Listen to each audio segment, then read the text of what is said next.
Hello everyone, welcome to my channel मैं Biology Mantra. जैसा कि हम जानते हैं कि नीट एग्जाम को क्रैक करने के लिए आपका बायो पार्ट बहुत ही स्ट्रांग होना चाहिए और उसके लिए आपको 3 स्टेप्स फॉलो करने चाहिए।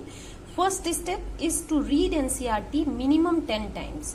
उसके diagrams, each and every line from top to bottom of every page, वो अच्छे से आपको करना है। उसके बाद नेक्स्ट स्टेप आपका है एनसीईआरटी बेस्ड एमसीक्यूज को लगाना। इसके लिए जो मैं बुक प्रिफर करती हूँ वो है NCERT at your finger tips.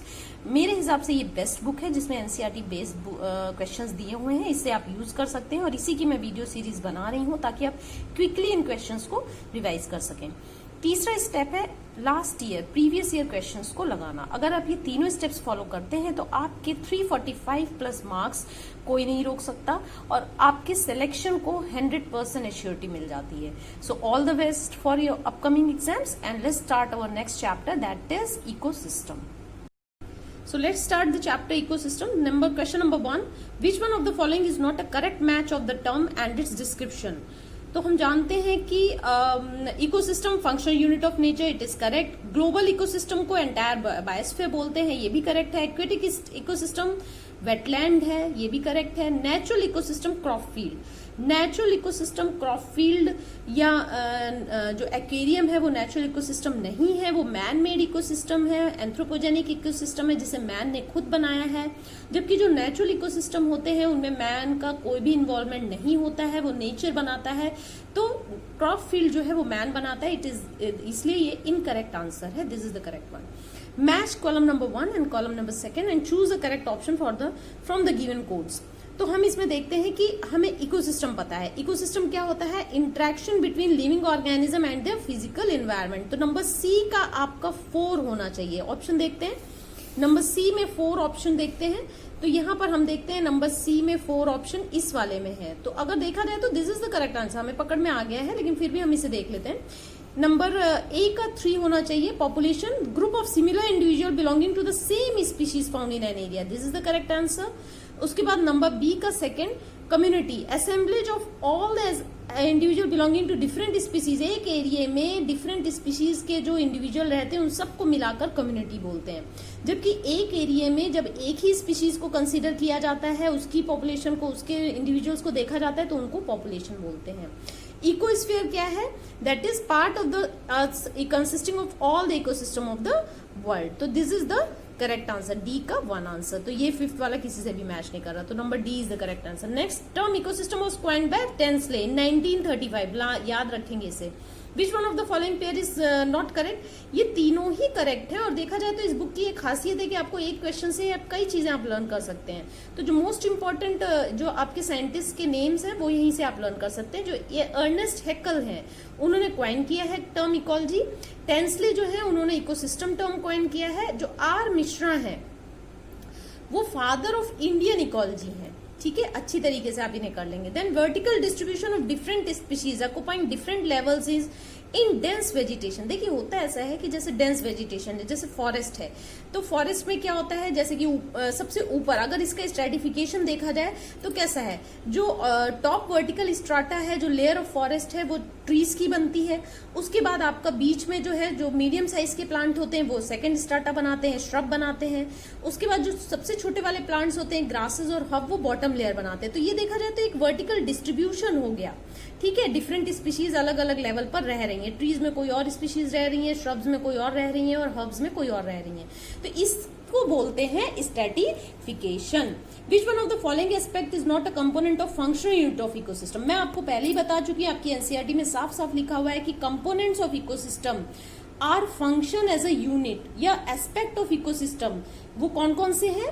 Productivity, फिर डिकम्पोजिशन, एनर्जी का फ्लो और न्यूट्रिएंट साइकिल। नॉट इकोलॉजी का pyramid, it is nutrient cycle. ये 4 जो टर्म्स हैं, ये जो 4 एस्पेक्ट्स हैं, ये 4 एस्पेक्ट्स ही आपके कंपोनेंट ऑफ इकोसिस्टम है। प्रोडक्टिविटी करना, उसका डिकम्पोजिशन करना, एनर्जी का फ्लो होना इकोसिस्टम में, और न्यूट्रिएंट साइकिल, न्यूट्रिएंट्स को वापस उनकी रियल स्टेट में आना, इसको बोलते हैं, ये फंक्शनल यूनिट ऑफ इकोसिस्टम्स है। Now, in comparative study of grassland ecosystem and pond ecosystem, it may be observed that देखिए द एबायोटिक कंपोनेंट्स और ऑलमोस्ट सिमिलर नहीं हो सकता, दोनों के अलग होंगे क्योंकि दोनों इकोसिस्टम अलग हैं। ग्रासलैंड इकोसिस्टम जो आपका टेरेस्ट्रियल इकोसिस्टम है, पॉन्ड इकोसिस्टम एक्वेटिक इकोसिस्टम है, इसलिए दोनों के बायोटिक और एबायोटिक कंपोनेंट्स दोनों डिफरेंट होंगे। तो बायोटिक कंपोनेंट सिमिलर नहीं हो सकता, both biotic and abiotic components are different. तो C is the correct answer. Movement of energy from lower to higher trophic level is कैसा होता है? लोअर यानी प्रोड्यूसर से primary consumer, secondary consumer, tertiary consumer, top carnivores, top consumer में जाता है। तो ये कैसा मूवमेंट होता है? ये यूनी डायरेक्शनल होता है, उल्टा वापस एनर्जी नहीं आती है। एनर्जी हमेशा प्रोड्यूसर से आपका जाती है, सन से देखा जाए तो जाती है प्रोड्यूसर से आपका herbivorous, then carnivorous, then second carnivorous and then top carnivorous. तो ये जो है ऑलवेज यूनी डायरेक्शनल होती है। तो A is the correct answer. The given pair diagram represent the different component, जो सॉइल को डिफरेंट रिप्रेजेंट कर रहा है। ये पायर डायग्राम है, तो इसमें हमें पी, क्यू और आर की वैल्यू बतानी है। Select the correct option. तो इन्होंने दिया हुआ है, तो जो पी है, देखिए अगर हम देखें तो सॉइल के 5 कंपोनेंट्स होते हैं, 5 ही इसमें भी देखा जाए तो बने हुए हैं। तो जो मिनरल मैटर है वो 40% होता है, यानी मिनरल सॉल्ट्स वगैरह। तो ये जो पी है, सॉइल है, तो मिनरल सॉल्ट्स तो होंगे सबसे ज्यादा। तो पी जो है ये क्या है? Mineral salt. तो बी या सी में से कोई ऑप्शन होगा। दूसरा नंबर इसमें क्या आता है? कितना वाटर होना चाहिए? 25% वाटर होता है। तो वाटर इज तो C is the correct answer. And इसके बाद जो आर है वो वेरिएबल ऑर्गेनिजम्स होते हैं, बायोटा होता है, छोटा सा कंपोनेंट होता है। यानी अगर मैं आपको 5 कंपोनेंट बता दूं तो मिनरल जो मैटर्स है, मिनरल सॉल्ट्स जो है वो 40% होते हैं सॉइल में, वाटर जो है 25% होता है, ऑर्गेनिक मैटर जो 10% होता है, एयर 25% होती है, और सॉइल जो ऑर्गेनिज्म के हैं वो वेरिएबल होते हैं, थोड़े बहुत होते हैं, सबसे कम अमाउंट में होते हैं। नेक्स्ट क्वेश्चन में आ जाए, question number 10, productivity. The rate of conversion of light energy into chemical energy of organic molecule in an ecosystem is. देखो मैंने आपको बताया कि जो प्रोडक्टिविटी है वो 2 तरीके की होती है। प्रोडक्टिविटी देखिए, primary productivity is the rate of capture of solar energy of biomass for biomass production of the producer. ये 2 तरीके की होती है, जीपीपी और एनपीपी। जीपीपी क्या होता है?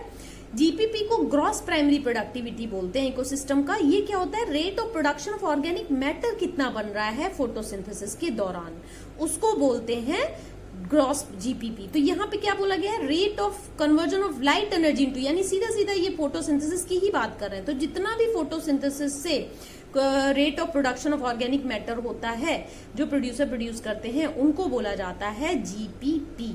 ठीक है। और जब उसमें से वो कुछ रेस्पिरेशन के लिए कुछ एनर्जी यूज कर लेते हैं, प्रोड्यूसर भी रेस्पायर करते हैं, प्लांट्स भी करते हैं, तो वो कुछ एनर्जी यूज कर लेते हैं, तो उसको -R कर दिया जाता है। जब GPP minus respiration energy minus कर दी जाती है, तो जो बचता है वो होता है नेट प्राइमरी प्रोडक्टिविटी। यही net primary productivity next level या नेक्स्ट ट्रॉफिक लेवल में ट्रांसफर हो सकती है, क्योंकि कुछ रेस्पिरेशन करने के लिए तो प्लांट्स को भी एनर्जी की जरूरत है, जो वो जीपीपी से यूज कर लेते हैं। बाकी बचता है एनपीपी, जो नेक्स्ट जनरेशन में जाता है। तो एनपीपी क्या हुआ? The amount of organic matter stored by producers per unit area per unit time, या NPP is the GPP minus respiratory losses. ठीक है, तो ये जीपीपी है। Question number 11, read the given statement and select the correct option. Statement 1, net productivity is less than gross primary productivity. ये मैंने बता दी है कि gross primary productivity यानी GPP से जब आप respiratory losses को माइनस कर देते हैं तो net primary productivity मिलती है। यही चीज यहाँ पर लिखा हुआ है कि net primary productivity जो है इक्वल टू है gross primary productivity minus respiratory losses। ये दोनों ही स्टेटमेंट करेक्ट है, तो number A is the correct option. The biomass available for consumption of herbivores and the decomposers is called, देखिए जो herbivores या decomposers के लिए जो कंजप्शन के लिए बचता है उसको बोलते हैं एनपीपी। ये एनपीपी है। NPP is the available biomass for the consumption to heterotrophs, जो भी हेट्रोट्रॉफ्स हो सकते हैं, या आपका कंज्यूमर्स, हर्बीवोर्स या डिकम्पोजर्स। जबकि जीपीपी क्या है? GPP production of organic matter during photosynthesis है। दोनों में अंतर है। Now come to next question number 13, is the rate of production of organic matter by consumer। तो कंज्यूमर कौन बताता है? Secondary productivity. मैं आपको बता दूं कि primary productivity the amount of biomass या organic matter produce per unit area over a time period by plants during photosynthesis होता है। जो प्लांट बायोमास या ऑर्गेनिक मैटर प्रिपेयर करते प्रोड्यूस करते उसे प्राइमरी प्रोडक्टिविटी कहा जाता है। जबकि जो सेकेंडरी प्रोडक्टिविटी है वो कंज्यूमर्स जो ऑर्गेनिक मैटर को बनाते हैं, the rate of formation of new organic matter by consumer होता है। तो दोनों में अंतर है। तो यहाँ पर क्योंकि ऑर्गेनिक मैटर कंज्यूमर बना रहे हैं इसलिए सेकेंडरी प्रोडक्टिविटी आंसर होगा। The rate of new organic matter bye rabbit in a grassland, तो ये क्या होगा?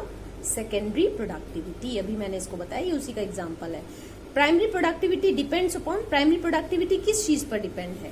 तो अगर हम ये देखें कि प्राइमरी प्रोडक्टिविटी किस चीज पर डिपेंडेंट है, तो ये लाइट, टेम्परेचर आपका और सोलर रेडिएशन हो गया, है ना, वाटर हो गया, न्यूट्रिएंट्स हो गया, फोटोसिंथेटिक कैपेसिटी हो गया, प्रेसिपिटेशन हो गया, सॉइल का टाइप कैसा है, इन सभी इन्वायरमेंटल फैक्टर्स पे डिपेंडेंट होता है।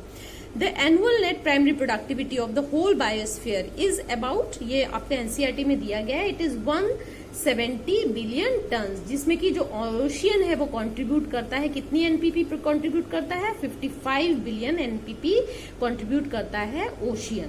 तो 170, number C is the correct answer. Which one of the following exhibit its least productivity? तो लीस्ट प्रोडक्टिविटी देखिए, जैसे कि आप देखो इसका आंसर जो है ओपन ओशियंस होगा। इसका मैं रीजन बता देती हूँ कि जो ओशियंस होते हैं उनमें बहुत सारे न्यूट्रिएंट होते हैं लेकिन सफिशिएंट सनलाइट नहीं होती डीप एरियाज में, इसीलिए इसकी लीस्ट प्रोडक्टिविटी है। जबकि जो ग्रासलैंड्स हैं उसमें भी लेस प्रोडक्टिविटी इकोसिस्टम होता है लेकिन फिर भी जो है वो थोड़ी बहुत सनलाइट चली जाती है। मैक्सिमम प्रोडक्टिविटी जो है आपको इस्चरीज या कोरल रीफ्स में मिलता है। सॉल्ट मार्शेस जो है वो इस्चरीज होते हैं उसमें भी हो जाता है। थोड़ा बहुत सॉल्ट टॉलरेंट जो है एडेप्टेड वाटर वो फ्लक्चुएट करता है विद टाइड्स लेकिन फिर भी हो जाता है, यानी ओपन ओशियन में सबसे कम होता है क्योंकि वहां पर लाइट नहीं पहुंच पाती। विच one of the following is the most productive ecosystem? तो जो मोस्ट प्रोडक्टिव इकोसिस्टम है वो है number D, tropical rain forest, क्योंकि हम जानते हैं कि वहां पर मैक्सिमम डाइवर्सिटी है। जितनी डाइवर्सिटी होगी, जितने टाइप की स्पीशीज होंगी वहां पर, उतनी मैक्सिमम प्रोडक्टिविटी होगी। Come to question number 19. Arrange the following ecosystem in increasing order of their mean NPP tons hectare per year. तो जैसा कि हम जानते हैं कि सबसे ज्यादा जो है वो किसका होता है? NPP, that is tropical rain forest. Tropical rain forest के बाद जो है जिसकी कैटेगरी आती है वो है ट्रॉपिकल डेसिडियस फॉरेस्ट। तो सबसे ज्यादा किसका होगा? अगर हम इंक्रीजिंग ऑर्डर में देखें तो C, tropical rain forest, and then A. तो ये सी और ए वाले आपके दो ऑप्शंस हैं। इसके बाद जो आता है वो आता है आपका temperate deciduous forest. Temperate deciduous forest आएगा और फिर टेम्परेट कॉनिफेरस फॉरेस्ट आएगा। तो D is the correct answer. तो इसका आंसर जो होगा वो आपका डी होगा। Now come to next question, question number 20. Fragmentation, leaching, catabolism are some of the important steps of decomposition. Study the following statement first, second, third regarding these, select the correct option. जैसा कि हम जानते हैं कि decomposition के जो steps होते हैं वो कौन कौन से होते हैं? आपके 5 स्टेप्स होते हैं। कौन कौन से होते हैं? Fragmentation, leaching, catabolism, humification and mineralization. तो जो फ्रेगमेंटेशन होता है उसमें क्या होता है? जो डेट्रीवोरस ऑर्गेनिज्म जैसे अर्थवॉर्म वगैरह होते हैं वो डेट्रिटस यानी कि जो रॉ मटेरियल होता है प्लांट और एनिमल के जो डेड रिमेन्स होते हैं उन्हें डेट्रिटस बोलते हैं। उसको वो डिग्रेड करता है, स्मॉल पार्टिकल में ब्रेक डाउन करता है, इसको बोलते हैं फ्रेगमेंटेशन। ठीक है, तो फ्रेगमेंटेशन का हम लोग देखते हैं कौन सा होना चाहिए? डेट्रीवोरस जो है earthworm break down detritus into small particle. तो नंबर जो 1 है वो फ्रेगमेंटेशन होना चाहिए। तो कौन सा ऑप्शन है? इसी से आपको करेक्ट पता चल रहा है कि C is the correct answer. Fragmentation is 1. Leaching के बारे में बता दूं कि वाटर सोल्यूबल जो इनऑर्गेनिक न्यूट्रिएंट्स होते हैं वो सॉइल में अंदर चले जाते हैं एंड सॉइल ओरिजिन में और प्रेसिपिटेट आउट होते हैं अवेलेबल सॉल्ट्स की तरह। तो जो नंबर 2 है वो आपका लीचिंग है। Water soluble inorganic nutrients go down into the soil origin and get precipitated as unavailable salt. तो नंबर 2 लीचिंग आपका C is the correct answer. Decomposers क्या होते हैं? कैटाबॉलिज्म में क्या होता है? ये प्रोसेस है जब सॉल्ट जो है ये जो बैक्टीरिया होते हैं और फंगल एंजाइम्स होती हैं ये डिग्रेड करती हैं डेट्रिटस को इनटू सिंपल इनऑर्गेनिक सब्सटेंसेस में। तो ये आपका कैटाबॉलिज्म की डेफिनेशन हो गई। तो C is the correct answer. बाकी भी मैं बता देती हूँ। ह्यूमिफिकेशन जो नेक्स्ट प्रोसेस है, the process of accumulation of dark coloured amorphous substance जिसे ह्यूमस बोलते हैं, वो एक हाईली रेजिस्टेंट माइक्रोबियल एक्शन के लिए होता है और वो डिकम्पोजिशन में जाता है बहुत ही स्लो रेट में। इस प्रोसेस को ह्यूमिफिकेशन बोलते हैं। ठीक है, यानी कि ह्यूमस के बनने के प्रोसेस को ह्यूमिफिकेशन बोलते हैं। और लास्ट स्टेप होता है मिनरलाइजेशन। इस प्रोसेस में ह्यूमस जो है वो फर्दर डिग्रेड होता है कुछ माइक्रोब्स की मदद से और रिलीज करता है इनऑर्गेनिक न्यूट्रिएंट्स को नेचर में। तो यानी आपके फ्रेगमेंटेशन होता है, फिर लीचिंग होती है, फिर कैटाबॉलिज्म होता है, फिर ह्यूमिफिकेशन होता है, फिर मिनरलाइजेशन होता है। नेक्स्ट क्वेश्चन नंबर 21, इसमें देखिए आपका है decomposition. Statement 1 is decomposition is the physical and chemical breakdown of complex organic matter into simple inorganic substances. और नंबर 2 जो है तो देखा जाए तो डिकम्पोजिशन के बारे में this is the correct one. Second है humification is the process of formation of humus from detritus organic remain, ये भी करेक्ट है, तो A is the correct answer. Number 22, which one of the following is not a characteristic of humus. तो humus हम जानते हैं एक dark colour का अमॉर्फस गमी सब्सटेंस है जो कि पार्शियल डिकम्पोजिशन ऑफ प्लांट और एनिमल मैटर से रिमेन से बनता है और ये ऑर्गेनिक कंपोनेंट ऑफ सॉइल का बनाता है। ये रिच होता है लिग्निन एंड सेल्यूलोज में, ठीक है। तो which one is not a characteristic, तो जो ये है इसमें further it is further degraded by the process of humification, नहीं, ये फर्दर जो है एक बार ये बन गया तो ये फर्दर डिग्रेड जो होता है वो मिनरलाइजेशन में होता है, ना कि ह्यूमिफिकेशन में। बाकी तीनों ऑप्शन इसके करेक्ट हैं, ठीक है। ये रिच इन ऑर्गेनिक मैटर है, लिग्निन और सेल्यूलोज से बना होता है, रिच होता है इसमें। It is colloidal in nature, reservoir of nutrient की तरह काम करता है, highly resistant to microbial action है, अंडरगो स्लो डिकम्पोजिशन होता है। Last one is the incorrect. Match the column number 1 and 2 and select the correct option from the given codes. तो ये जो क्वेश्चन नंबर 33 है इसमें आप देखिए जीपीपी, जैसा कि मैंने बताया कि किस वजह से होता है, फोटोसिंथेटिक प्रोडक्शन है जीपीपी, तो ए का 4 होना चाहिए। ए का 4 आपके दो ऑप्शंस में है, ए का 4। दूसरा देखते हैं एनपीपी क्या होता है, अवेलेबल टू सेकेंडरी कंज्यूमर, यानी कि बी का 5, तो सेकेंड ऑप्शन इसका करेक्ट है। सी देख लेते हैं, पॉन्ड जो है वो सेल्फ सस्टेनेबल इकोसिस्टम है, ये करेक्ट है। डी का सेकंड होना चाहिए, एक्वेरियम एक्वेटिक इकोसिस्टम, करेक्ट है। E is decomposition oxygen requiring process है, ये भी करेक्ट है, यानी कि आपका B is the correct answer. Come to question number 24, during the process of decomposition CO2 is consumed, oxygen is released, oxygen is consumed, CO2 is released, CO2 is consumed, H2 is released, या none of these। देखिए इसका answer होगा oxygen consume होती है, CO2 release होती है। ऐसा इसलिए क्योंकि डिकम्पोजिशन जो प्रोसेस है वो कंसर्न होता है breakdown of complex organic matter होता है बाय डिकम्पोजर्स, और वो उनको किसमें कन्वर्ट कर देते हैं, इनऑर्गेनिक रॉ मटेरियल जैसे CO2, वाटर और बहुत सारे न्यूट्रिएंट्स में। इसके लिए ऑक्सीजन की जरूरत होती है जो कि एरोबिक बैक्टीरिया इसे करते हैं, तो उन्हें ऑक्सीजन की जरूरत होती है डिकम्पोज, तो ऑक्सीजन कंज्यूम होती है, CO2 रिलीज होती है। रेट ऑफ डिकम्पोजिशन जो है वो डिपेंड करता है chemical composition of detritus, temperature, soil moisture, soil pH और ऑल ऑफ दीज फैक्टर्स इसके करेक्ट है, इन सभी फैक्टर्स पे डिपेंड करता है। डिकम्पोजर्स को क्या बोला जाता है, ट्रांसड्यूसर, रिड्यूसर, माइक्रो ऑर्गेनिज्म, या रिड्यूसर और माइक्रो कंज्यूमर दोनों। तो ये D is the correct answer. Reducer इसलिए बोला जाता है क्योंकि ये they are able to remove और degrade the dead bodies of organism, और अपने स्मॉल साइज की वजह से इन्हें माइक्रो कंज्यूमर बोला जाता है। एनर्जी फ्लो में the ultimate source of all ecosystem is, हम जानते हैं सोलर रेडिएशन है, और percentage of photosynthetically active radiation PAR is the incident solar radiation is less than 50%। जो सोलर एनर्जी है वो इंसिडेंट ओवर अर्थ होती है, उसे PAR या फोटोसिंथेटिकली एक्टिव रेडिएशन बोला जाता है। फिर है percentage of photosynthetically active radiation PAR that is captured by plant in synthesis of organic matter is, ये 2 to 10% होता है। अब मैं इसको एग्जैक्टली बता देती हूँ कि अबाउट 1 to 5% जो इंसिडेंट सोलर एनर्जी होती है, या कह लें 2 to 10% जो पार होता है, वो फोटोसिंथेटिक ऑर्गेनिजम्स जो है वो कैप्चर करते हैं for the synthesis of organic matter, यानी जीपीपी बनाने के लिए। इसमें से 20% जो है वो कंज्यूम हो जाता है रेस्पिरेशन में। तो जो एनपीपी बनता है वो बनता है 1.6 to 8% कह लें, या 0.8 to 4% के लगभग इंसिडेंट रेडिएशन का बनता है, या 1.6 to 8% ऑफ पार, या 0.8 to 4% ऑफ इंसिडेंट रेडिएशन। तो ये एग्जैक्ट है, तो एग्जैक्ट आंसर जो है ये इसका है, जीपीपी कितने परसेंट का बनता है, 2 to 10% ऑफ पार का बनता है। Come to question number 30, read the statement, select the correct option. Statement number 1, herbivores are also called first order consumer and herbivores obtain their food directly from plants. तो ये दोनों ही correct है, क्योंकि हम जानते हैं हर्बीवोर्स जो है वो फर्स्ट ऑर्डर कंज्यूमर या प्राइमरी कंज्यूमर बोलते हैं, ठीक है। और ये दोनों डायरेक्टली जो है हर्बीवोर्स हो या प्राइमरी कंज्यूमर उन्होंने कहते हैं ये डायरेक्टली फूड जो है वो प्लांट से गेन करते हैं। तो ये जो है this is the correct answer number A. Number 31, the given figure represent the two food chain X and Y linked together to form a food web. तो ये X देखिए लिविंग ओक लीफ से स्टार्ट है, Y जो है वो dead leaf okay leaf से start है। इसके बाद जो है ये यहाँ पर तो ये जानते हैं डेड ओक लीफ है तो डेट्रिटस ही बनेगा, है ना।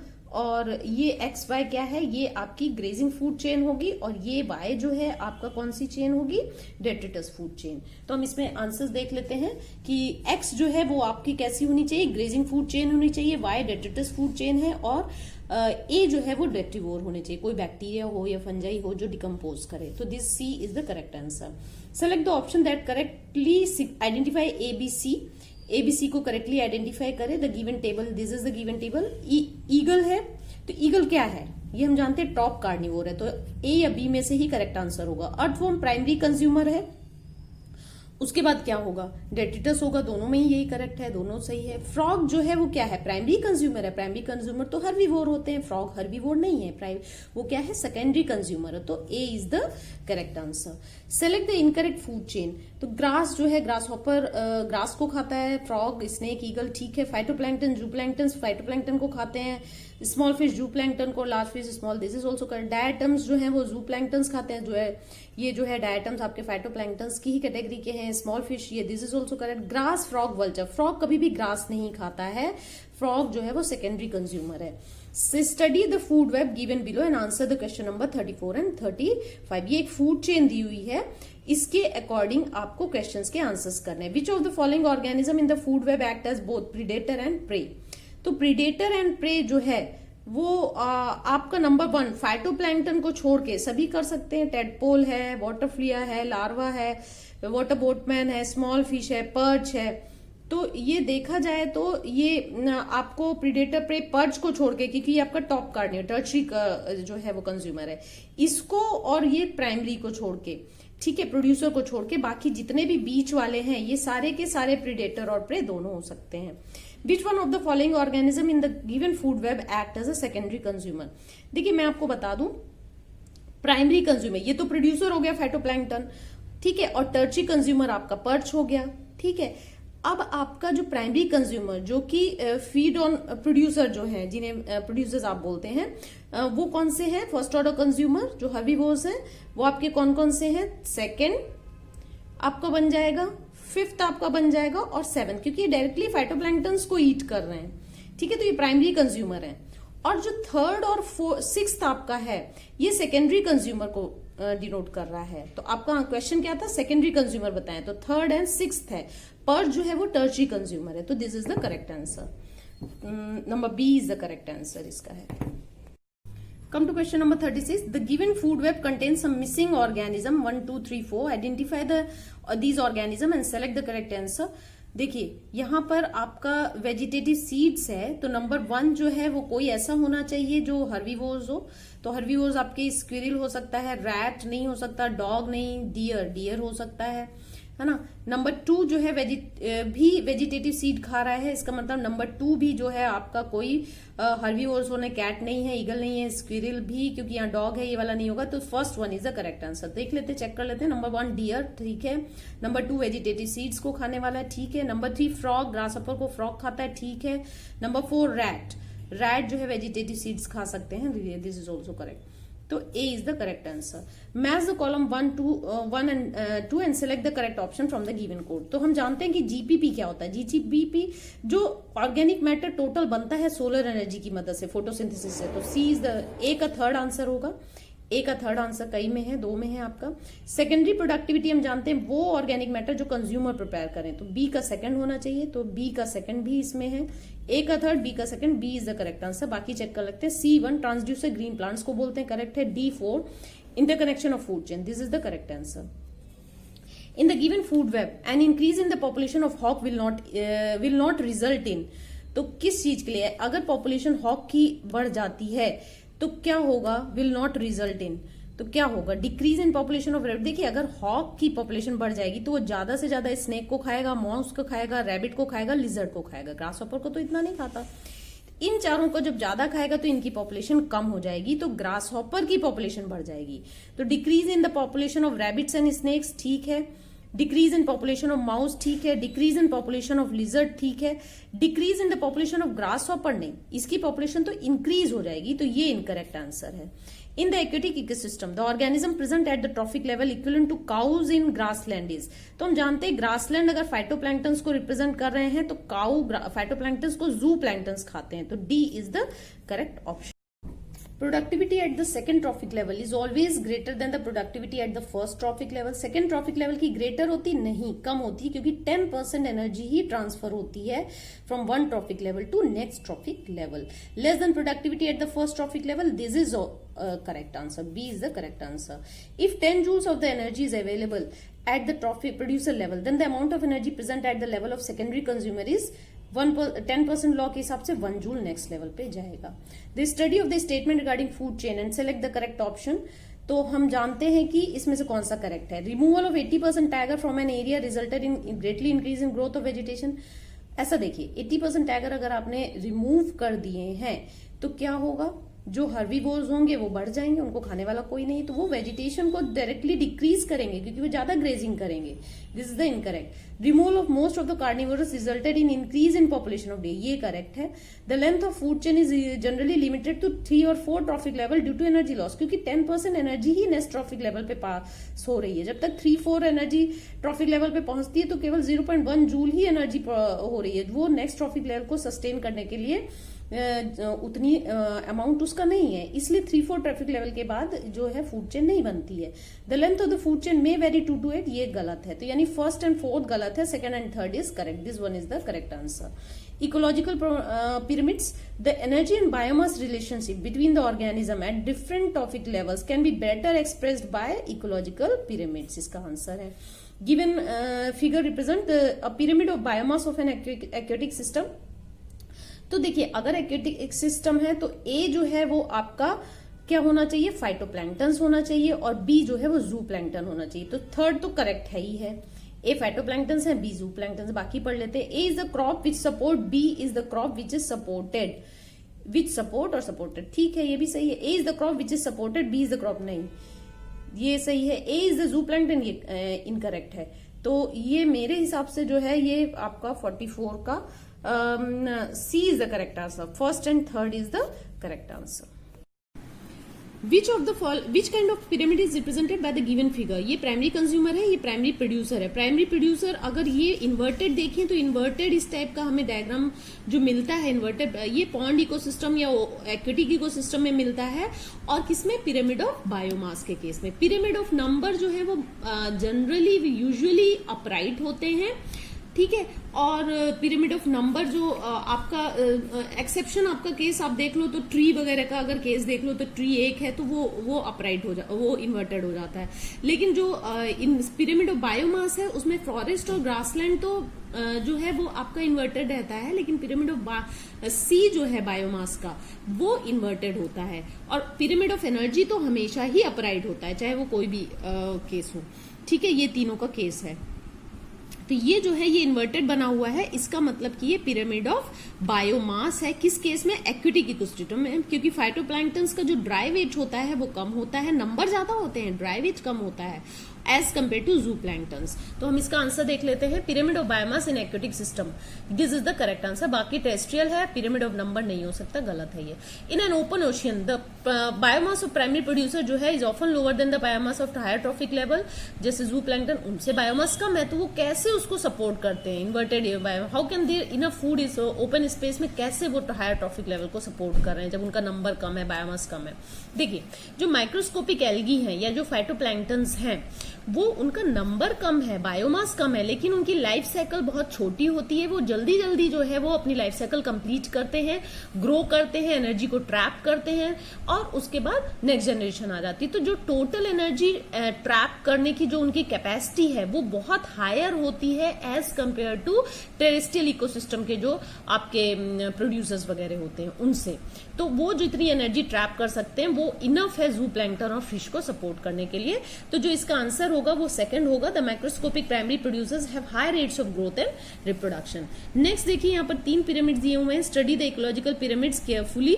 एक ये दिया हुआ है, एक ये तो नंबर साफ साफ पता चल रहा है, नंबर है, अपराइट है, नंबर है, ये वाला भी है, ये देखिए ये वाला, हाँ। और ये जो तो ये क्वेश्चन, इस पे 3 ग्राफ्स दिए हुए हैं, study the ecological pyramids carefully, जिसमें कि आपका एक पहला जो है वो अपराइट दिया हुआ है, नंबर्स दिए हुए हैं, दूसरा भी अपराइट दिया हुआ है, कुछ नंबर्स दिए हुए हैं, और तीसरा जो है वो इन्वर्टेड है। तो आपको मैं बता दूं, जैसा कि आप जानते हैं कि जो पिरामिड ऑफ एनर्जी है वो ऑलवेज अपराइट होता है। Pyramid of energy unidirectional flow होती है और ऑलवेज अपराइट होती है। तो उसमें जो है आपका जूल्स में रहता है और 10% लॉ फॉलो होता है एक ट्रॉफिक लेवल से दूसरे ट्रॉफिक लेवल पे जाने में। दूसरा जो है आपका पिरामिड ऑफ नंबर होता है। पिरामिड ऑफ नंबर में जो है आप जानते हैं कि इंडिविजुअल ऑर्गेनिजम्स का नंबर काउंट किए जाते हैं पर unit area at each trophic level. ये जनरली जो है यूजुअली अपराइट होता है, जैसे कि ग्रासलैंड है, और ये इन्वर्टेड इन शेप, जैसे कि फॉरेस्ट इकोसिस्टम में देख लें या ट्री में देख लें। ट्री के केस में ये इन्वर्टेड होता है। अगर ट्री को देख लें तो ट्री एक ही है, नंबर तो एक ही काउंट हुआ, उसमें बहुत सारे बर्ड्स जो है वो रह रही हैं, बर्ड्स के अंदर बहुत सारे पैरासाइट्स हैं वो रह रहे हैं, तो वो एक दूसरे पे डिपेंडेंट है, तो वो जो है वो केवल इन्वर्टेड होता है। इसके बाद pyramid of biomass. Pyramid of biomass में टोटल बायोमास जो है पर unit area different trophic level पे काउंट किया जाता है, वो इसको शो करता है। और पिरामिड ऑफ बायोमास भी अपराइट होता है ग्रासलैंड और फॉरेस्ट इकोसिस्टम का। लेकिन अगर हम पॉन्ड इकोसिस्टम देखें या एक्वेटिक इकोसिस्टम देखें तो उस केस में पिरामिड ऑफ बायोमास इन्वर्टेड हो जाता है, कारण कि ये जो फाइटोप्लैंक्टन है इनका बायोमास कम होता है। अभी जैसे कि मैंने प्रीवियस क्वेश्चन में बताया, बायोमास कम होता है as compare to zooplanktons, और जू प्लैंक्टन्स का बायोमास कम होता है as compare to fish and small fish, और स्मॉल फिश का बायोमास कम होता है as compare to large fish. Number जो है वो ज्यादा होते हैं, बायोमास जो है वो कम होता है। तो पिरामिड ऑफ बायोमास जो है उसमें इन्वर्टेड इन शेप होता है in case of aquatic ecosystem. Forest और ग्रासलैंड में या टेरेस्ट्रियल में वो अपराइट ही रहता है। अब हम इस थ्योरी को समझने के बाद इन क्वेश्चंस को देखते हैं। 3 दिए हुए हैं। अब ये क्वेश्चन देखिए, सबसे पहले देखिए ये इन्वर्टेड बना हुआ है। इसमें अगर आप 4 फाइटोप्लैंक्टन्स को मान लें तो 21 जू प्लैंक्टन्स होंगे, 38 जो है इसके स्मॉल फिश होंगी और 50 जो बायोमास होगा। अगर हम देखें तो ये हो जाएगा आपका 50 आपका लार्ज फिश का हो जाएगा। तो ये इन्वर्टेड पिरामिड ऑफ बायोमास है जो कि डिपिक्ट कर रहा है small standing crop of phytoplanktons, यानी दिस इज द करेक्ट। सी जो है, सी का आंसर 1 है। अब हम लोग आंसर्स की तरफ देखते हैं। तो अगर हम देखें तो सी का आंसर 1 क्वेश्चन नंबर ए में है। बाकी देख लेते हैं, बी का 3rd एंड ए का 2nd। तो जो ए है वो ये है हमारा। ए में देखिए total number of number primary producers हैं। प्राइमरी प्रोड्यूसर्स अगर हम इसे फॉरेस्ट का केस मान ले, टेरेस्ट्रियल मान ले, तो 6 million plants, almost 6 million plants जो हैं प्राइमरी प्रोड्यूसर्स वो सपोर्ट करते हैं 70 जो आपके 7 लाख के प्राइमरी कंज्यूमर्स को सपोर्ट करते हैं। 7 lakh primary consumers 3.5 lakh secondary consumers को सपोर्ट करते हैं। 3.5 लाख जो आपके सेकेंडरी कंज्यूमर्स वो केवल 3 टॉप टर्शरी कंज्यूमर्स को सपोर्ट करते हैं। इसका मतलब कि देखा जाए तो पिरामिड ऑफ नंबर जो है ग्रासलैंड इकोसिस्टम का, इसमें केवल 3 टॉप कार्निवोरस जो है वो सपोर्टेड इन एन इकोसिस्टम। वो बेस्ड होते हैं production of nearly 6 million plants, यानी 6 मिलियन प्लांट्स केवल 3 टर्शरी कंज्यूमर्स को सपोर्ट कर रहे हैं। तो ए का 2nd is the correct answer. A का 2nd क्या है? Pyramid of number in a grassland ecosystem showing about 6 million of producers. इसके बाद आपने बी देखिए, बी का 3rd है। बी का 3rd जो है वो देखिए प्राइमरी प्रोड्यूसर 809 है, प्राइमरी कंज्यूमर 37 है और primary secondary consumer 11 and tertiary consumer 1.6। तो ये है अपराइट पिरामिड ऑफ बायोमास का है। ये आपका फॉरेस्ट या ग्रासलैंड जो है ये सडनली पीक होता है, इसमें सडनली पॉइंटेड होता है, तो ये जो है इसको सपोर्ट कर रहा है। तो A is the correct answer. Next question, read the following statement and select the correct ones. तो इसमें हमें करेक्ट वन जो है वो सेलेक्ट करना है। Given species may occupy more than one trophic level in the same ecosystem at the same time, ये correct है। इन केस ऑफ स्पैरो ऐसा होता है, वो ओमनीवोरस है। Then productivity of an ecosystem, aquatic ecosystem is less than that of terrestrial ecosystem. ये aquatic ecosystem की थोड़ी कम होती है टेरेस्ट्रियल इकोसिस्टम से, तो ये भी करेक्ट आंसर है। Producers constitute the first trophic level of a detritus food chain, नहीं, इसमें डेट्रीवोरस जो प्रोड्यूसर्स होते हैं, डेट्रीवोरस जो ऑर्गेनिजम्स होते हैं, वो ही फर्स्ट ट्रॉफिक लेवल बनाते हैं डेट्रिटस फूड चेन में। तो third one is the incorrect answer. So first and second is the, ये 48 का आपका A is the correct answer. Which one of the following animal may occupy more than one trophic level in the same ecosystem at the same time. ये मैंने अभी आपको बताया कि जैसे कि आपका इन केस ऑफ स्पैरो, अगर हम स्पैरो को देखें तो स्पैरो जो है वो ओमनीवोरस है, और ये जो है जब ये आपका प्राइमरी कंज्यूमर की तरह एक्ट करती है, जब ये ईट करती है सीड या फ्रूट्स या पी वगैरह सीड को ईट करती है, तो अब ये प्राइमरी कंज्यूमर का काम करती है, कंसीडर की जाती है। और इसी सेकेंडरी कंज्यूमर कंसीडर करते हैं जब ये इंसेक्ट और वॉर्म्स को ईट करती है। तो ये जो है sparrow is the A1 is the correct answer. Organism which are associated with first as well as third trophic level are, देखिए जो इंसेक्टिवोरस आपके जो टर्शरी ट्रॉफिक लेवल्स हैं, वो जो है फंक्शनल लेवल है। जैसे कि आपकी सिंगल स्पीशीज में एक जो है स्पीशीज मोर देन वन ट्रॉफिक लेवल को में ऑक्युपाई हो सकती है, वहां पे प्रेजेंट हो सकती है। जो इंसेक्टिवोरस प्लांट्स हैं वो प्रोड्यूसर्स होते हैं, तो ये ऑक्युपाई करते हैं फर्स्ट लेवल को, और जब वो इंसेक्ट को ईट करते हैं तब वो उनको थर्ड लेवल में कंसीडर किया जाता है। तो D is the correct answer. Then next question, which one of the following represent shows the pyramid of number in a forest ecosystem. देखिए पिरामिड ऑफ नंबर जो है फॉरेस्ट इकोसिस्टम में क्या होता है, इन्वर्टेड होता है, ठीक है। इन्वर्टेड में जैसे कि एक ट्री हुआ, एक ट्री जो है वो बहुत सारी बर्ड्स को सपोर्ट करेगा, वो बर्ड्स जो है उनमें जो है दूसरी बर्ड्स को सपोर्ट करती हैं या eaten by the eagle.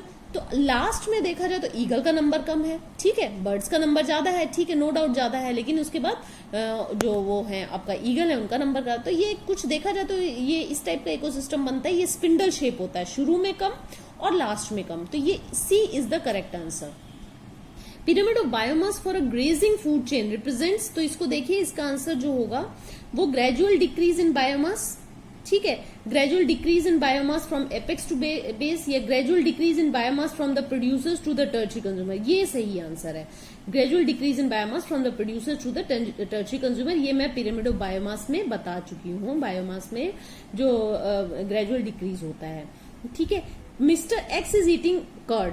From this food intake in food chain, he should be considered as occupying. तो कौन से लेवल इसको बोला जाएगा जो कर्ड ईट करता है कोई मैन। तो देखिए हम जो एक्स को टर्शरी लेवल पे ट्रॉफिक लेवल पे कंसीडर करेंगे, क्यों, क्योंकि जो प्रोड्यूसर हैं वो फर्स्ट ट्रॉफिक लेवल, सभी जानते हैं फर्स्ट ट्रॉफिक लेवल के हैं। उसके बाद वो उनको कंज्यूम करते हैं हर्बीवोरस प्लांट, जैसे कि आपके काऊ हो गई, बफेलो हो गई, जिनके मिल्क से योगर्ट बनता है, कर्ड बनता है, तो वो सेकेंडरी कंज्यूमर हो गए, टर्शरी ट्रॉफिक लेवल के हो गए। अब जब उनसे कर्ड वगैरह बना तो वो तो जो मैन ने खाया तो वो किस लेवल को में कंसीडर किया जाएगा, थर्ड ट्रॉफिक लेवल में। What kind of pyramid is represented by the given figure. देखिए यहाँ पर तो ये जो गिवन फिगर है इसमें किस तरीके का पिरामिड दिखा रहे हैं ये बता रहे हैं। देखिए ये ट्रीज जो है लेस नंबर है, उसके बाद जो है आपका नंबर थोड़ा सा बढ़ा है और वापस थोड़े से और बढ़ गए। तो देखा जाए तो ये जो है it is a pyramid of number in a forest ecosystem. तो नंबर तो फॉरेस्ट इकोसिस्टम में एक बर्ड है, ये नहीं हो सकता है। Pyramid number of parasitic food chain भी नहीं है। Pyramid of biomass in a forest ecosystem ये है, ये इसलिए है क्योंकि यहाँ पर देखिए आप तुरंत ही शार्प जो है डिक्रीज हो रहा है। जब शार्प डिक्रीज होता है बायोमास का तब ये पिरामिड ऑफ बायोमास को रिप्रेजेंट करता है। हम जानते हैं पिरामिड ऑफ बायोमास जो फॉरेस्ट और ग्रासलैंड के केस में वो अपराइट होता है, लेकिन शार्प बनता है, अपराइट होता है, और जो पॉन्ड इकोसिस्टम या एक्वेटिक होते हैं वो इन्वर्टेड होते हैं। तो this is the correct answer. Which one of the pyramid is represented in the given figure. तो देखिए इसमें एक ट्री है वो सपोर्ट कर रहा है कुछ बर्ड्स को, उसमें कुछ जो है वो इंसेक्ट्स और माइट्स वगैरह हैं, और वो जो है बहुत सारे ऑर्गेनिजम्स को सपोर्ट कर रहा है। तो ये जो है ये किस चीज का है, ये इन्वर्टेड पिरामिड है। लेकिन ये इन्वर्टेड पिरामिड किसका है, इन्वर्टेड पिरामिड ये है जो है पिरामिड ऑफ नंबर का है। This is the inverted pyramid number, ठीक है, पिरामिड ऑफ नंबर। तो क्योंकि हम जानते हैं कि जो ट्री वाला जो फॉरेस्ट इकोसिस्टम है वो इन्वर्टेड होता है in case of pyramid of number. In grassland ecosystem if the number of primary producer 6 million है, the number of top carnivores which is supported by 3, it's not 3 million, it's 3 only, ठीक है। तो ये मैं अभी पिछले उसमें क्वेश्चन में समझा चुकी हूँ। इन the given pyramid best represents, देखिए ये स्पिंडल शेप आपको दिख रहा है। स्पिंडल शेप हमने देखा था पिरामिड ऑफ नंबर के केस में स्पिंडल शेप होता है। अभी इससे पहले मैं सपोर्ट बता चुकी हूँ कि ट्री जो है वो प्राइमरी कंज्यूमर्स को सपोर्ट करता है, फिर सेकेंडरी कंज्यूमर्स हैं, उनमें से फिर एक जो है वो टर्शियरी कंज्यूमर। तो ये देखा जाए तो पिरामिड ऑफ जो है आपका नंबर का है, या फॉरेस्ट का आप कह लें, pyramid number in case of forest ecosystem है, ठीक है। इसके बाद क्वेश्चन नंबर 58 में आ जाए, read the given statement and select the correct option. In aquatic ecosystem pyramid of biomass is inverted, ये करेक्ट है। Biomass depends on the reproductive potential, reproduction में और लॉन्गिविटी में डिपेंड करता है। तो ठीक है, बायोमास कम होता है। आपने देखा है कि जो फाइटोप्लैंक्टन्स होते हैं, जो प्राइमरी प्रोड्यूसर्स होते हैं इन केस ऑफ एक्वेटिक इकोसिस्टम, उनका जो बायोमास होता है वो कम होता है। क्यों? क्योंकि उनकी लाइफ साइकिल कम होती है, लॉन्गिविटी कम होती है और रिप्रोडक्टिव पोटेंशियल ज्यादा होता है। तो उस पर डिपेंड करता है। तो both the statements are correct. Study the following statement and select the incorrect one. Shorter the food chain. Come to question number 59. Study the following statement and select the incorrect one. तो shorter food chain provides more energy as compared to longer food chain, ये correct है। हमें incorrect पहचानना है। The ecological factors connected with physical geography of Earth और topographic factors, ये भी सही है। Pyramid of biomass is upright, ठीक है, ये तो ठीक है। और इन ग्रासलैंड इकोसिस्टम ये और फॉरेस्ट का अपराइट होता है, ठीक है। And pyramid of number is upright in parasitic, नहीं, पैरासिटिक फूड चेन में अपराइट नहीं होता, इन्वर्टेड होता है। ग्रासलैंड और फॉरेस्ट जो है ये पिरामिड ऑफ नंबर, ये this is the wrong one, C is the wrong one. Study the following statement and select the incorrect one. Pyramid of energy, ये जो क्वेश्चन नंबर 60 है ये आपका pyramid of energy and yearly, इसमें हमको incorrect पहचानना है। तो pyramid of energy and yearly biomass production can never be inverted. Energy और ईयरली बायोमास प्रोडक्शन इन्वर्ट नहीं किया जा सकता, since this would violate the law of thermodynamics, बिल्कुल सही बात है। पिरामिड ऑफ स्टैंडिंग क्रॉप और number can be inverted, since the number of organism at time does not indicate the amount of energy flowing through them, ठीक है। There are certain limitations of ecological pyramid such that they do not take account the same species belonging to 2 और मोर trophic level, ये बात ये सही है, ये limitation है, वो कंसिडर नहीं करते हैं अगर वो एक ही ऑर्गेनिज्म 2 ट्रॉफिक लेवल को में आता है तो। Saprophytes are not given any place in ecological pyramids even though they play a vital role in the ecosystem, ये भी सही। तो नन ऑफ दीज, ये सारे पॉइंट्स करेक्ट हैं। तो इस तरीके से आपका पिरामिड्स का चैप्टर का थोड़ी इसके इंपॉर्टेंट पॉइंट्स को भी आप इस क्वेश्चन से रिवाइज कर सकते हैं। The stable community during an ecological succession that will be nearly equilibrium with the environment is called, ये मैं एक्सप्लेन कर चुकी हूँ, इट इज क्लाइमेक्स कम्युनिटी। आप मेरे नोट्स जो है वीडियो बना हुआ है उसको आप इकोसिस्टम एक बार रिवाइज कर लीजिए। Primary succession occurs in, primary succession कहाँ पर होता है ये बता देते हैं। प्राइमरी सक्सेशन जहां पर होता है वहां पर पहले कोई और लिविंग ऑर्गेनिज्म ना रहा हो, एवर एग्जिस्ट ना किया हो, उस टाइप के सक्सेशन, वहां पे जब सक्सेशन स्टार्ट होता है उसको प्राइमरी सक्सेशन बोलते हैं। जैसे कि न्यूली कूल्ड लावा हो गया, न्यूली क्रिएटेड पॉन्ड रिजर्वायर हो गया, या बेयर रॉक हो गया, वो तो जबकि सेकेंडरी सक्सेशन वो होता है जहां पे किसी वजह से लॉस्ट हो गई है लिविंग ऑर्गेनिज्म का, पहले एग्जिस्ट करते थे, ठीक है। तो वो हो गया आपका सेकेंडरी सक्सेशन। जैसा कि आपका destroyed area destroyed due to forest fire हो गया, या हार्वेस्टेड क्रॉप फील्ड हो गई, तो पहले वहां क्रॉप रहती थी, ठीक है, तो हार्वेस्ट की गई है। तो ये दोनों तो एग्जांपल हो गए सेकेंडरी सक्सेशन के। और न्यूली फॉर्म्ड रिवर डेल्टा जो एग्जांपल हो गया आपका प्राइमरी सक्सेशन का। Succession that occurs on soil और areas which have recently lost their community, जिसने अपनी कम्युनिटी को रिसेंटली लॉस किया है उसको बोलते हैं primary succession.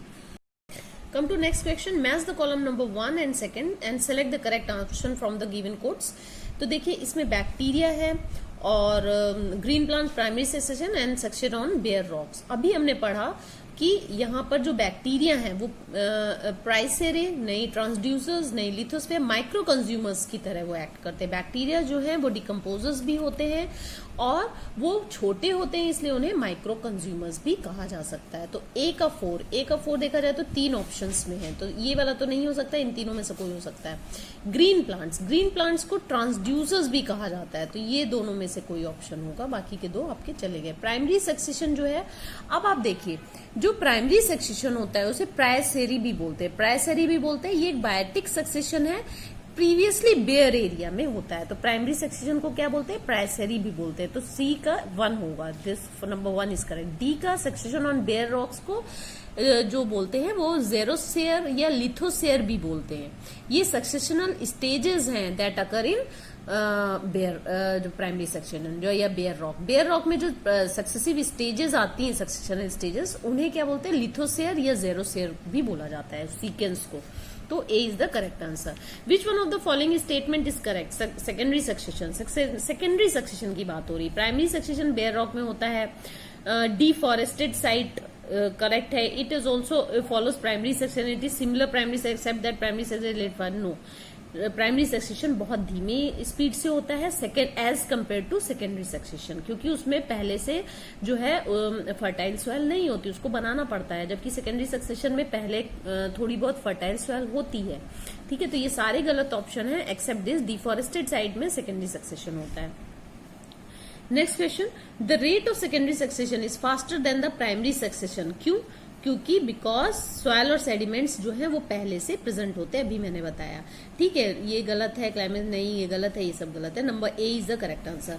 As the sequence proceeds the number and types of change, जैसे कि सीक्वेंस प्रोसीड होता है तो वेजिटेशन, एनिमल्स एंड डिकम्पोजर्स जो हैं, इकोलॉजिकल सक्सेशन देखा जाए तो ये डिस्क्राइब करता है usually changes in vegetation, but vegetational changes जो है वो अफेक्ट करती फूड और शेल्टर और बहुत वेरियस ऑर्गेनिजम्स को को अफेक्ट करती हैं। और number and types of organism और डिकम्पोजर्स भी सक्सेशन के साथ चेंज होते जाते हैं। तो D is the correct answer. Which one of the following considers as pioneer community in xeric condition? देखिए, ज़ैर्क कंडीशन में जो आपका बनता है पायनियर कम्युनिटी है, वो बनते हैं लाइकेंस, जो लाइकेंस हैं वो बनाते हैं। ठीक है, correct sequence of stages of succession on a bare rock. Correct sequence जो है इसमें आप देखते हैं तो वेरियस सेरल स्टेज जो लिथोसियर की हैं, सक्सेशन ऑन बेयर रॉक्स हैं, वो कैसे हैं? जैसे लाइकेंस जो पायनियर कम्युनिटी बनाते हैं, फिर आपके मॉसेस आ गए, फिर आपके ग्रासेस आ गई, एनुअल ग्रासेस आ गई, फिर पर्नियल ग्रासेस आ गई, फिर श्रब्स आ गए, फिर ट्री जो है वो क्लाइमेक्स कम्युनिटी हो गया। तो इसका जो ऑप्शन होगा वो करेक्ट होगा number A. In lithosphere folios lichens must make the conditions favourable for the growth of.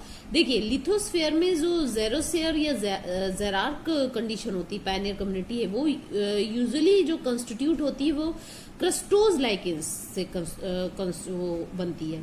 ठीक है, जो फोलियोज लाइकेन होते हैं वो किल करते हैं क्रस्टोज लाइकेन को बाय स्टैंडिंग देम, उसके ऊपर जन्म लेके शेडिंग देम करके, and cause the deeper depression, उनमें डीपर डिप्रेशन बना देते हैं और एक्यूमुलेट करते हैं बहुत सारे सॉइल पार्टिकल्स को और ऑर्गेनिक मैटर को। फिर फोलियोज लाइकेन जो है make the condition favourable for the growth of mosses की। तो जो ये 70 है, इसका जो आंसर होगा वो क्या होगा? मॉसेस। तो सबसे पहले क्या है, लिथोस्फीयर में क्या होता है आपका? क्रस्टोज लाइकेन कॉन्स्टिट्यूट होते हैं, पायनियर कम्युनिटी बनाते हैं। क्रस्टोज लाइकेन के ऊपर जो है वो फोलियोज लाइकेन होते हैं, और ये जो फोलियोज लाइकेन होते हैं ये फेवरेबल कंडीशन बनाते हैं for the growth of mosses. ठीक है, ये इसका सीक्वेंस है।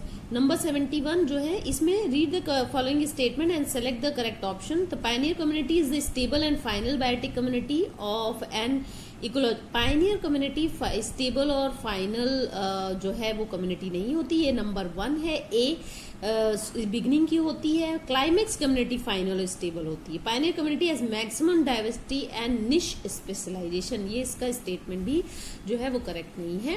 पायनियर कम्युनिटी फर्स्ट कम्युनिटी होती है जहां पर इस एरिया में इनहेबिट करती है, और लास्ट स्टेबल कम्युनिटी जो होती है वो क्लाइमेक्स कम्युनिटी होती है। और क्लाइमेक्स कम्युनिटी में सबसे ज्यादा मैक्सिमम डाइवर्सिटी और निश स्पेशलाइजेशन होता है। तो ये देखा जाए तो दोनों ही इनकरेक्ट आंसर है, both are the incorrect. D is the correct answer. Then इसके बाद यहाँ पर आ जाए correct sequence of stages of succession of lithosere. जैसे मैंने अभी आपको बताया कि फोलियोज लाइकेन जो है आपके जो मैंने बताया था आपको अभी कि वो क्या बताया था, जो क्रिस्टोज लाइकेन होते हैं वो फोलियोज लाइकेन के ऊपर है, फिर मॉसेस आ गए, मॉसेस के बाद एनुअल ग्रासेस, फिर श्रब्स एंड देन ट्रीज। तो ये this the C is the correct answer. ठीक है, next question, select the correct sequence of succession in a pond. तो अगर हम पॉन्ड देखें तो हम सीरीज ऑफ, अगर जो बायोटेक कम्युनिटी जो पॉन्ड में आपको मिलती है, जो न्यूली फॉर्म्ड पॉन्ड में बनती है, पॉन्ड हो या लेक हो, उसको क्या बोलते हैं, हाइड्रोसेयर बोलते हैं। और इसमें जो वेरियस स्टेजेस होती हैं वो सबसे पहले कौन से होते हैं, वो प्लैंक्टन्स होते हैं, वो प्लैंक्टन्स फाइटोप्लैंक्टन्स या जू प्लैंक्टन्स भी होते हैं। उसके बाद जो होता है वो रिप्लेस होते हैं, ये दोनों फाइटोप्लैंक्टन्स जू प्लैंक्टन्स, रूटेड सबमर्ज्ड हाइड्रोफाइट्स जो प्लांट होते हैं उनसे ये रिप्लेस हो जाते हैं। उसके बाद ये रिप्लेस होते हैं फ्री फ्लोटिंग हाइड्रोफाइट्स से। उसके बाद ये रिप्लेस होते हैं रीड स्वैम्प स्टेज जो आती है वो आती है, और उसके बाद जो है सेज या मार्श मीडो स्टेज आती है, फिर वुडलैंड या स्क्रब स्टेज आती है, फिर ट्री स्टेज आती है, उसके बाद क्लाइमेक्स फॉरेस्ट बनता है। ठीक है, तो इसमें आप देखें तो कौन सा ऑप्शन आपको करेक्ट दिख रहा है, जो सबसे पहले कौन सा है, सबमर्ज्ड हाइड्रोप्लांट्स आते हैं, फिर फ्लोटिंग प्लांट्स आते हैं, पहले सबमर्ज्ड फिर फ्लोटिंग प्लांट्स, फिर रीड स्वैम्प और फिर सेज। तो A is the correct option. ये पहले नहीं आ सकता, ये पहले नहीं आ सकता, फ्लोटिंग प्लांट पहले नहीं, पहले सबमर्ज्ड प्लांट फिर फ्लोटिंग प्लांट, पहले सबमर्ज्ड प्लांट फिर फ्लोटिंग प्लांट, फिर रीड स्वैम्प, फिर आपका मार्श मीडो या सेज स्टेज, फिर वुडलैंड स्टेज, फिर क्लाइमेक्स फॉरेस्ट। ठीक है, given below are the some of the stages. तो देखिए फिर से इन्होंने यही ऑप्शन दिया, तो मैंने आपको क्या बताया, सबसे फाइटोप्लैंक्टन स्टेज होती है, फिर सबमर्ज्ड स्टेज होती है यानी डी, फिर सी, सबमर्ज्ड स्टेज के बाद फ्री फ्लोटिंग स्टेज आती है दैट इज ई, DCE हो गया, करेक्ट हो गया। फिर उसके बाद रीड स्वैम्प स्टेज आती है बी, और फिर मार्श मीडो स्टेज आती है। इसे आप लर्न कर लीजिएगा, this is very important question. फिर match the following option, match the column number 1 and 2 and select the correct answer. देखिए इसमें आपको जो आता है वो आप देख लेते हैं। मैन मेड इकोसिस्टम कौन सा है, ये तो बनाएगा नहीं, स्ट्रेटिफिकेशन भी नहीं करता, सवाना भी नहीं है, डैम है। डैम जो है वो मैन, यानी आपका क्या है, सी का 4 आंसर, सी का 4 आंसर 2 में, यानी ए और सी ही इसमें करेक्ट हो सकता है। दूसरा आपको क्या पता, पायनियर इन हाइड्रोसेयर, पायनियर इन हाइड्रोसेयर कौन सा होगा, पायनियर कम्युनिटी कौन सी होती है, blue green algae, blue green algae आके क्या हो गया, फाइटोप्लैंक्टन हो गया, यानी डी का 1। तो यानी सी का जो है वो 4 एंड डी का 1, इस option A is the correct answer. और देख लेते हैं ए का second, 3-4 stored plant crowns in front, 6 second stratification को शो कर रहा है। सबसे ऊपर जो है वो प्लांट्स ट्रीज होते हैं, फिर बीच में श्रब्स होते हैं और सबसे नीचे हर्ब्स होते हैं। ये एक जो स्ट्रेटा बनाता है, इसे स्ट्रेटिफिकेशन बोलते हैं फॉरेस्ट के केस में। Biome grasses are scattered trees, biome have grasses with scattered trees, ये बी का 3rd ऑप्शन सवाना। तो ये सवाना की कैरेक्टरिस्टिक, सवाना में जो है उसमें इस तरीके के प्लांट आपको पाए जाते हैं। तो 75 in the given figure ABCDEF represent some stages of hydrosere, जैसे पॉन्ड इकोसिस्टम उसको रिप्रेजेंट कर रहा है, and select the correct statement regarding this. ये देखिए ABCDEF है, इसमें सबमर्ज्ड प्लांट, फ्लोटिंग प्लांट्स, उसके बाद आपका रीड स्वैम्प स्टेज, ये सब दिया हुआ है। इसमें इन्होंने प्लांट्स के इस बार नाम दिए हैं। तो देखिए जो आपका ए स्टेज है वो रिप्रेजेंट कर रहा है सबमर्ज्ड स्टेज को। तो जो ए स्टेज के प्लांट होते हैं वो जो होते हैं, जैसे हाइड्रोला है, पोटामोगिटेन है या वेलिस्नेरिया है। तो देख लेते हैं किसमें है हाइड्रोला वगैरह। ए स्टेज में ये पहला वाला ये करेक्ट है, occurs in stage A, this is the correct answer. Number B जो है वो रिप्रेजेंट कर रहा है फ्लोटिंग, फ्री फ्लोटिंग प्लांट्स को। इसमें आपका एग्जांपल होता है निम्फिया हो गया, निलंबो हो गया, पिस्टिया हो गया, ये जो है फ्री फ्लोटिंग स्टेज को रिप्रेजेंट कर रहा है। तो देख लेते हैं निम्फिया एंड निलंबो अकरिन बी, ये भी करेक्ट है। इसके बाद सी स्टेज जो है वो आपकी रिप्रेजेंट करती है रीड स्वैम्प स्टेज को, जिसमें फ्रेगमाइट्स हो गया, टाइफा हो गया, स्क्रिपर्स हो गया, सेगिटेरिया आता है। तो फ्रेगमाइट्स और टाइफा दिया हुआ, C is the correct answer. D जो है आपका रिप्रेजेंट करता है मार्श मीडो स्टेज को। मार्श मीडो स्टेज के एग्जांपल है कैरेक्स हो गया, सिप्रेस हो गया, कैरेक्स हो गया, सिप्रेस, जंकस हो गया, ये इसके एग्जांपल है। ई जो है वो रिप्रेजेंट कर रहा है वुडलैंड स्टेज को। वुडलैंड स्टेज में आपके सेलिक्स आ गया, एनलस, पॉपुलस, ये ई स्टेज को रिप्रेजेंट कर रहा है। और एफ जो है वो आपकी क्लाइमेक्स कम्युनिटी को रिप्रेजेंट कर रहा है फॉरेस्ट की। उसमें एसर है, क्यूरकस है, ओल्मस है, ये सारे आते हैं। तो मेरे ख्याल से all of these is the correct answer. फिर ये देखिए इन्होंने इस बार प्लांट के नाम दिए हैं, तो जो जितने भी एनसीईआरटी में दिए हैं वो आप लर्न कर लीजिएगा। The correct sequence of plants in hydrosphere is, तो जैसा कि मैंने बताया कि वॉल्वॉक्स जो है वो फर्स्ट स्टेज का है ना। वॉल्वॉक्स हो गया आपका, हाइड्रोला हो गया, है ना। इसके बाद तो वॉल्वॉक्स तो आपका फाइटोप्लैंक्टन्स में आ गया, फिर हाइड्रोला आ गया, फिर पिस्टिया आपका सेकंड उसमें फ्री फ्लोटिंग में आ गया। स्किर्पस जो है आपको मैंने रीड स्वैम्प पे बताया, है ना, स्किर्पस बताया। उसके बाद कैरेक्स जो है अभी हम लोगों ने पढ़ा, मास मीडो स्टेज का था। एंड जो क्यूरकस है ये आपका क्लाइमेक्स कम्युनिटी का है, तो A is the correct answer. Second stage of hydrosphere is occupies by the plants like, second stage जो है वो ऑक्युपाई करता है, second stage represent by submerge plant. और सबमर्ज प्लांट में मैंने बताया था हाइड्रोला है, वेलिस्नेरिया है, तो D is the correct answer. An ecosystem which can be easily damage but can recover fast, but sometime if damaging effect stops will be having. तो देखो जल्दी से डैमेज हो रहा है इसके मतलब स्टेबिलिटी लो है ना, लेकिन बड़ी जल्दी वो रिकवर कर रहा है, इसका मतलब हाई रिसाइलेंस है, यानी low stability and high resilience is the correct answer 79। अब इस क्वेश्चन में देख लेते हैं, during the stages of succession in given ecosystem the following stages in characteristic में बी ऑब्जर्व दैट। ये देखिए ये इतने स्टेजेस दिए हुए कैरेक्टरिस्टिक है, ये स्टेजेस हैं। अर्ली क्या था, बाद में क्या था, टोटल और लो था, बाद में हाई हो गया। स्पीसी डेवल शुरू में तोल थी, फिर हाई हो गई। साइज ऑफ ऑर्गेनाइजेशन स्मॉल था, फिर लार्ज हो गई। प्रोडक्टिविटी कम थी, फिर ज्यादा हो गई। फूड चेन शॉर्ट थी, फिर लॉन्ग हो गई।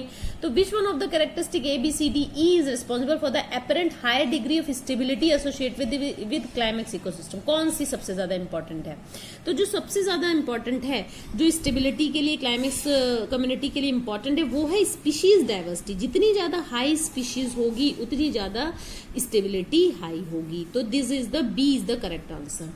ठीक है, उसके बाद all types of succession leads to, कोई भी सक्सेशन हो, चाहे जेरिक क्लाइमेट कम्युनिटी का सक्सेशन हो, चाहे हाइड्रिक हो, जैसे पॉन्ड इकोसिस्टम है, जब वो पॉन्ड जो है वो फॉरेस्ट बनता है वो हो, इन सबकी जो क्लाइमेक्स कम्युनिटी जो अटेन करते हैं वो होती है मेजिक क्लाइमेट कम्युनिटी। ठीक है, ये मैं थ्योरी पे पढ़ा चुकी हूँ, तो this is the correct answer.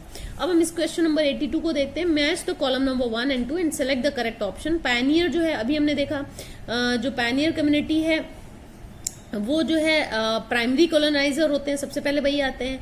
फिर आपका जो ऑटोजेनिक सक्सेशन है वो वेजिटेशन विच मॉडिफाइज, तो ए का क्या हो गया, ए का 4, तो ए का 4 इसका ही है, तो this is the correct. B का क्या होगा, 1 vegetation which modified with own environment thus causing its own replacement, autogenic है, खुद ही अपना कर रहा है।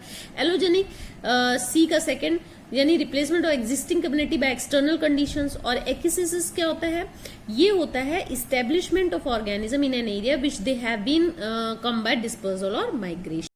सो come to next topic that is nutrient cycle. जैसे न्यूट्रिएंट साइकिल हम जानते हैं, movement of nutrients in ecosystem, उनको बोलते हैं न्यूट्रिएंट साइकिल। इन्हें बायो जियोकेमिकल साइकिल्स भी बोला जाता है।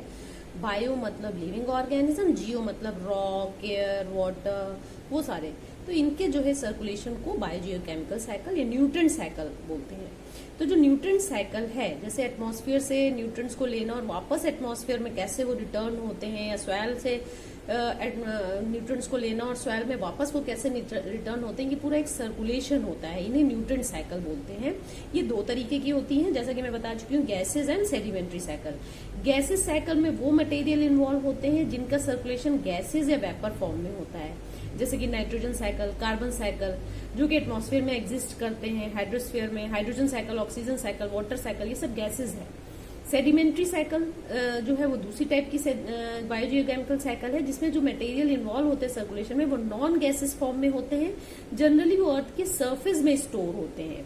रिजर्वायर पूल उनका लिथोस्फीयर या अर्थ सरफेस होता है, जैसे फॉस्फोरस, सल्फर, कैल्शियम, मैग्नीशियम।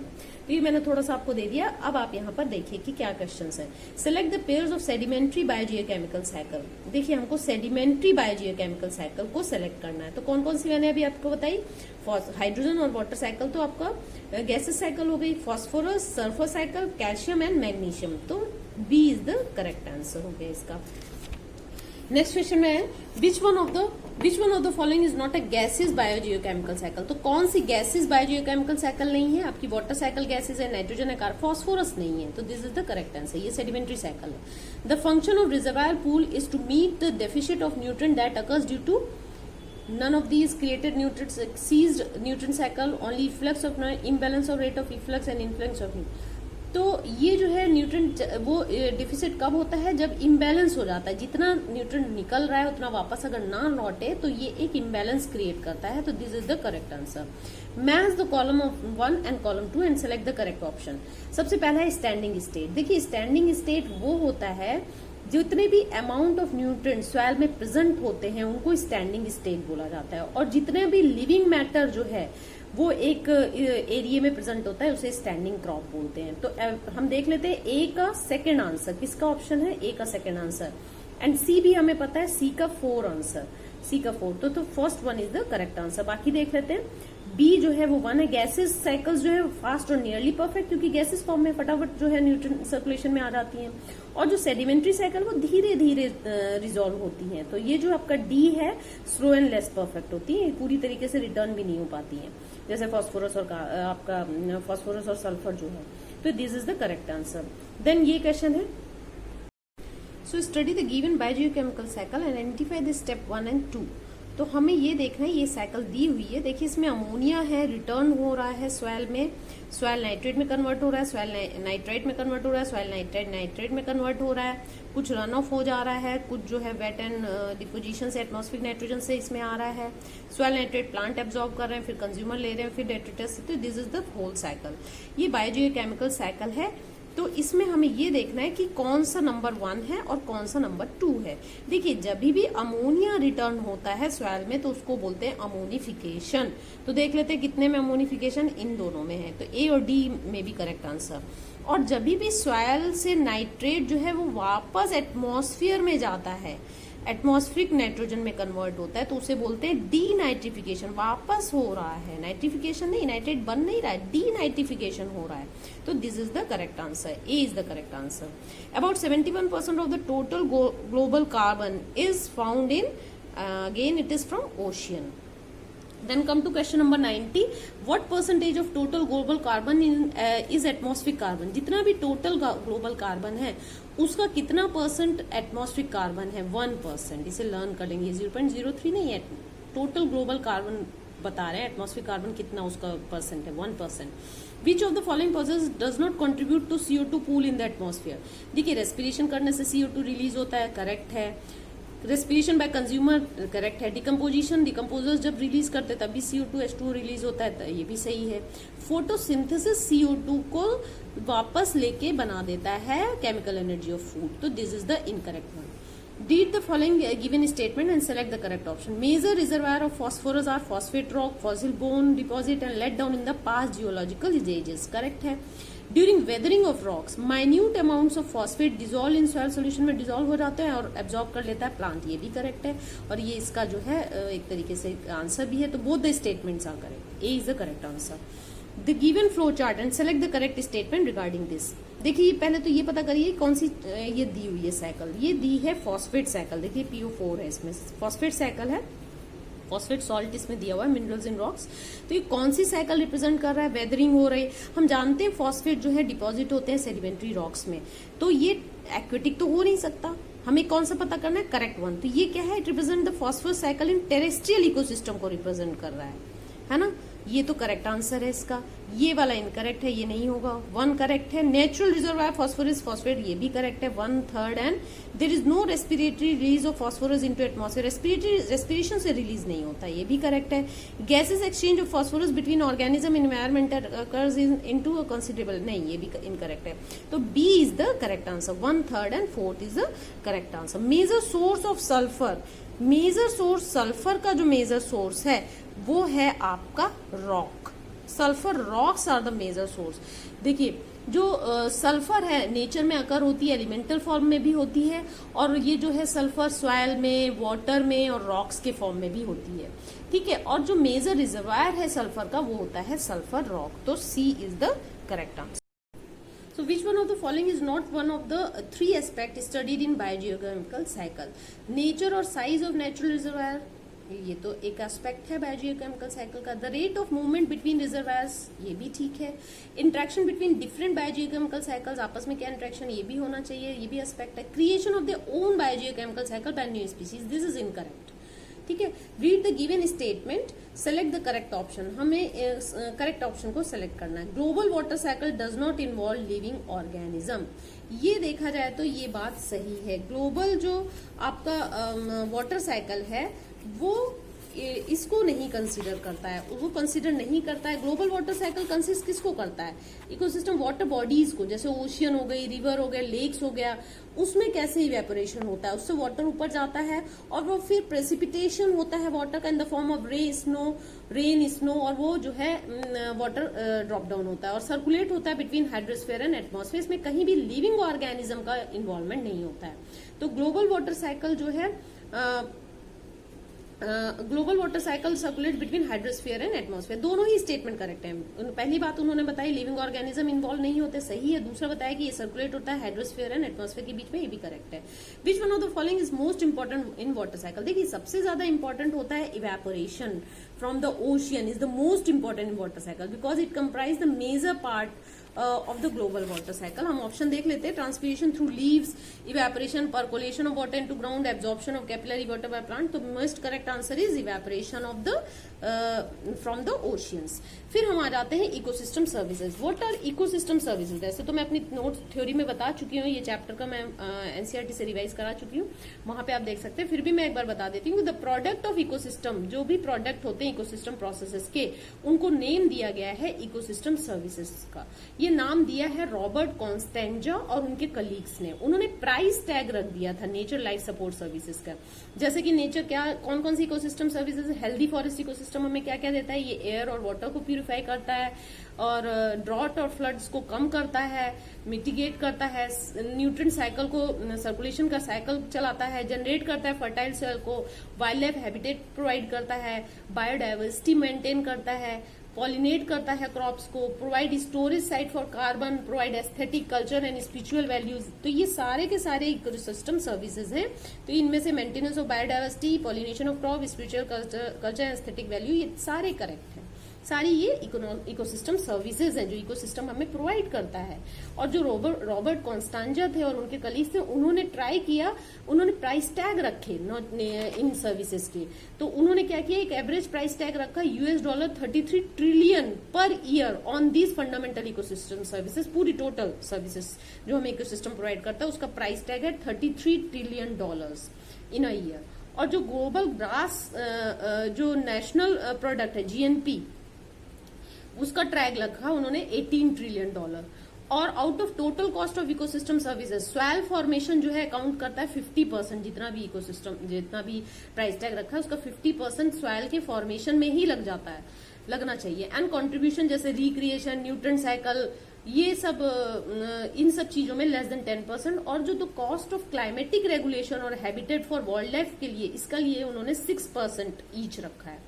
तो अब हम नेक्स्ट क्वेश्चन देखते हैं। Out of the total propose cost of various ecosystem services, cost of climatic regulation and habitat for wild life कितना है? मैंने अभी बताया लेस देन 6% या अबाउट 6% आप कह लो, है ना। What is the amount of average price tag of nature's life support services determined by Robert Costanza and his colleagues? पूरा एवरेज प्राइस टैग नेचर्स का ये है $33 ट्रिलियन।